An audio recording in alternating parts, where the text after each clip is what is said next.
नमस्ते दोस्तों। कहानी एक नई सोच में आपका बहुत बहुत स्वागत है।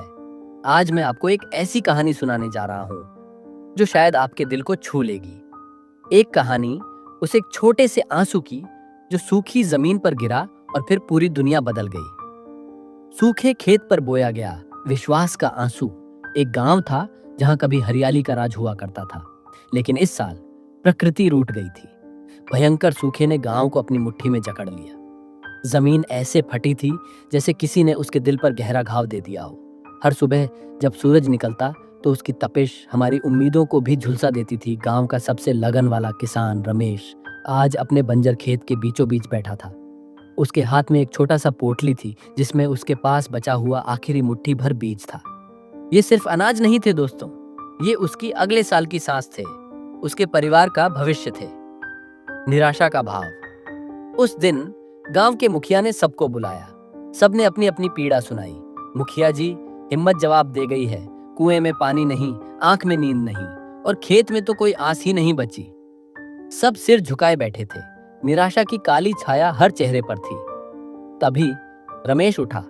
उसके होंठ कांप रहे थे, पर उसकी आंखों में एक अजीब सी आग थी, पीड़ा की आग और एक इरादे की रोशनी। मुखिया जी, रमेश ने कहा, हमारा पेट भले ही खाली हो, पर हमारी हिम्मत, हमारी सोच खाली नहीं होनी चाहिए। उसने अपनी पोटली खोली, आखिरी बीज को हथेली पर रखा और एक गहरी सांस ली। मैं आज यह आखिरी बीज बोऊंगा। पूरे गांव में सन्नाटा छा गया। सबने उसे पागल समझा। रमेश, क्या कर रहा है? ये तेरा आखिरी सहारा है। इस तपती जमीन पर यह मर जाएगा। रमेश ने उस बीज को देखा जैसे वह उसका कोई छोटा बच्चा हो। उसकी आंखों से एक गर्म आंसू लुढ़का और सीधे उसकी हथेली पर रखे बीज पर गिरा। वह बीज अब सिर्फ अनाज नहीं बल्कि रमेश की उम्मीद बन चुका था।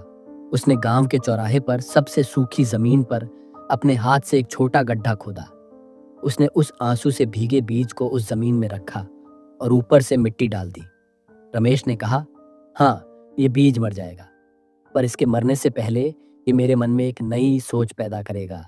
ये मुझे रोज याद दिलाएगा कि जब तक मैं इस बीज की तरह मेहनत करता रहूंगा, हार नहीं मानूंगा। अगले कई महीनों तक रमेश रोज उस जगह जाता। वह उस सूखी मिट्टी पर, जो अब उसकी उम्मीद की समाधि बन चुकी थी, अपने बचे हुए पानी की कुछ बूंदें डालता। वह अकेले में उस बीज से बात करता। तुझे मरना नहीं है मेरे दोस्त, तुझे तो लाखों उम्मीदों को जगाना है। गांव वाले उसका मजाक उड़ाते। ये रमेश के लिए सबसे मुश्किल दौर था, अकेलेपन और अपमान का दौर। मगर एक दिन गांव के दो युवा किसान रमेश के पास आए। उन्होंने देखा कि रमेश के चेहरे पर निराशा नहीं बल्कि एक अजीब सी शांति है। रमेश भाई, उनमें से एक ने कहा, हमने आपका पागलपन देख लिया और अब हमें समझ आया कि यह पागलपन नहीं, यह विश्वास है।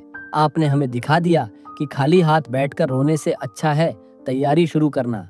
हम आपके साथ हैं। ये बीज भले ही ना उगे, पर हमारे इरादे जरूर उगेंगे। बस यहीं से कहानी में नया मोड़ आया। रमेश ने और उन युवाओं ने मिलकर गांव के पुराने तालाबों को खोदना शुरू किया, नदियों के रास्ते साफ किए। वे पसीने से भीगते, लेकिन उनके चेहरे पर अब एक नई चमक थी। वे अगली बरसात के लिए एक एक पल कीमती बना रहे थे। 6 महीने बीत गए। एक शाम अचानक आसमान में काले बादल घिर आए। हवा में मिट्टी की सौंधी खुशबू भर गई।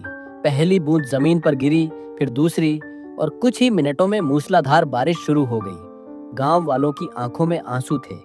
इस बार यह आंसू दुख के नहीं, खुशी और कृतज्ञता के थे। पानी बरसता रहा और गांव के तालाब भर गए।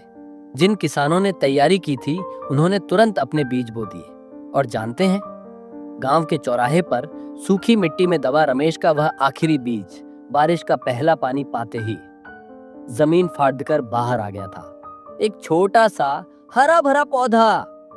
वह पौधा सिर्फ एक फसल नहीं था, वह पूरे गांव के टूटे हुए मन का इलाज था।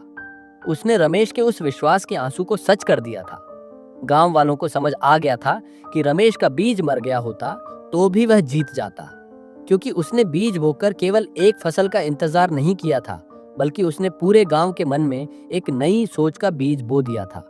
वह सोच कि जब भी दुनिया आपको निराश करे तो अपनी सारी ताकत लगाकर उम्मीद का बीज बो दो और उसका इंतजार पूरी लगन से करो। याद रखिए दोस्तों, हार तब नहीं होती जब आप गिरते हैं, हार तब होती है जब आप ये मान लेते हैं कि आप अब नहीं उठ सकते। तो अपनी उम्मीद का बीज बोइए, मेहनत कीजिए और देखिए आपकी दुनिया कैसे बदलती है। मिलते हैं कहानी एक नई सोच के अगले किसी वीडियो में।